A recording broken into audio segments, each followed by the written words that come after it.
Okay, hi. Okay, good morning. It's Jacob. It is about 9 a.m. I just got home from the airport. I actually have today off and I'm looking forward to it because me and some friends are spending the weekend together upstate. Well, not really upstate, but like 2 hours north in Wingdale, New York. And we're going on a little bit of a hike beforehand.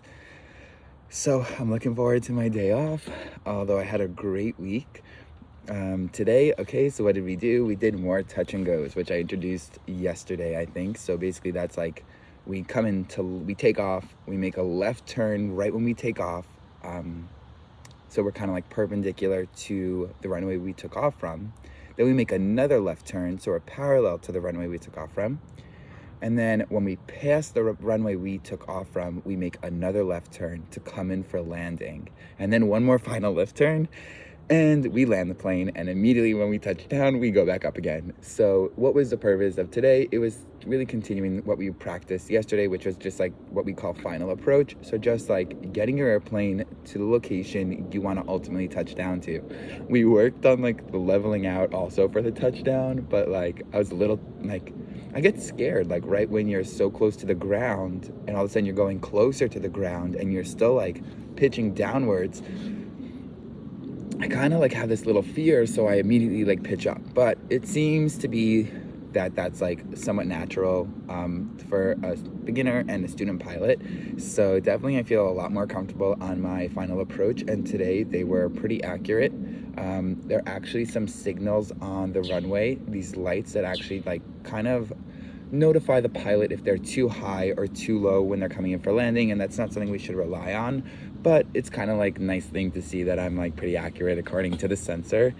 Another thing that happened today was yesterday when we were doing these touch and goes, we actually programmed our GPS because we're flying an airplane with a G1000, which is, a big Garmin GPS computer pretty much. But it basically, that's really nice and fancy. We put in the coordinates of the airport and kind of like the heading of the runway. So I was able to follow that to keep track of whether I was perpendicular or parallel to the runway. And immediately we took off and I'm like, wait a second, we didn't program the GPS. And I will say that my instructor said, well, why don't we program the GPS? But I noticed right away that, there could be an instance in the future where you just don't have that GPS. Maybe I get my own plane and it's a little older model and it doesn't have this new technology, or perhaps maybe I just don't feel like programming the GPS every time I want to do a touch and go. So I actually suggested that we just, improve my situational awareness by, forcing me to kind of look, okay, where's the runway? Where are we in relationship to the runway? So that all went really well. And do you like my new Cessna hat? Shout out to Cessna. And anyways, yeah, so that was really fun. And again, we landed actually 8 times. By time number 7, I was kind of like, okay, this is amazing. I might never want it to end. But we're gonna run out of fuel, and the next student has to take the plane as well. I just was not getting the round out well, or like the point where you like leveling off and stop pitching down. So I think sometimes like you have to know when you're ready to stop and when your mind has had enough. And we definitely got to that point today. So with that said, going away for the weekend. I'm not flying again until Monday, hopefully Monday.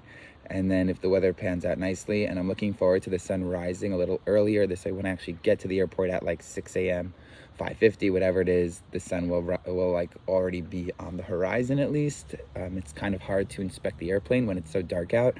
And actually, I do not have a flashlight, so that's something I have to do. As well, yesterday, one of the purchases I made was like these really nerdy like clips that you put onto your glasses. And like, if you've seen me in real life, I have the nerdiest glasses, which I wore yesterday, but like they clip onto your glasses and they flip up. So this way, I don't have to like wear sunglasses over my prescription glasses, because I don't want to get sunglasses with prescriptions yet, because I don't know if my eyes are going to deteriorate anymore, and I don't want to spend like $400 on a pair of Ray-Bans that I most probably will like step on when I've had too much to drink at a party, which has definitely happened in the past. But anyways, with that said, yep, I hope oh, and last but not least, like today is the release of my personal blog. That's jk.io, jaykai.io. It took me a few nights to really put this together. I really wanted to like not just tell a story, but also look good and be interactive, because I'm in like data viz all day, so I got to bring that to the table. So yeah, click on the click on my blog, check it out, check the videos, just like things. You don't actually have to read anything, but just like it. And yeah, have an awesome weekend, and I hope to post next week. Bye.